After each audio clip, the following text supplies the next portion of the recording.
Welcome back. Longhorns will try to get over the shock of what happened Saturday night and then the shock of what happened Sunday afternoon and turn their attention to 25th ranked Ole Miss. Of course, the big news, Manny Diaz out. First time Mack Brown has changed coaches in midseason. Says it's not a panic move. Says he's in the business of fixing things and needed to do so after the Longhorns were shredded for 550 yards on the ground. Brown now brings in his old buddy Greg Robinson, who helped turn the corner in 2004 when he was the coordinator and led Texas to that Rose Bowl win, as Diaz just couldn't get it done.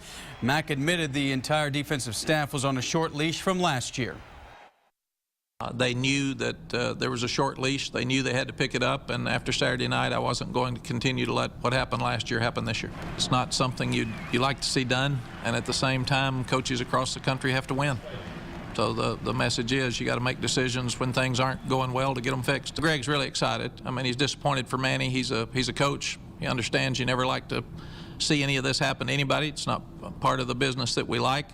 But he also understands he had nothing to do with that. Now he's going to try to help us the best we can. We just got to be more consistent across the board. And that's one thing Greg can do with his experience. He can help us make sure that we're in the right places time after time.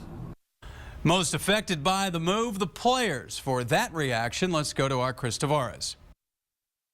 Mack Brown's unprecedented move to fire Manny Diaz Sunday after just 2 games, catching the entire team off guard and leaving the defense feeling responsible for the loss of its coordinator. When you give up, 560-some yards of defense and, the defensive coordinator gets, fired the next day, you kind of feel responsible. So, we do take that kind of upon ourselves. Whenever your coach gets taken out from above you, you feel a little bit responsible. I think that's across the board on our team. But he's been a great coach around here, great leader.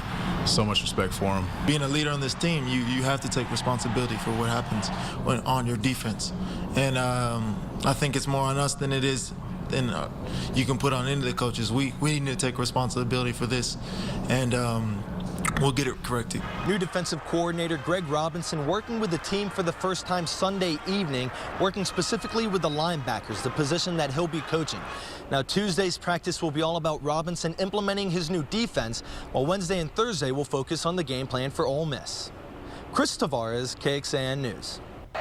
Question is, who will play quarterback? David Ash is questionable on this play, suffered not only a head injury but a shoulder injury. If he can't go, of course, Case McCoy will take over. They will not have Jay Johnson. He was out of the game after 3 plays with an ankle injury, listed out for the game against Ole Miss.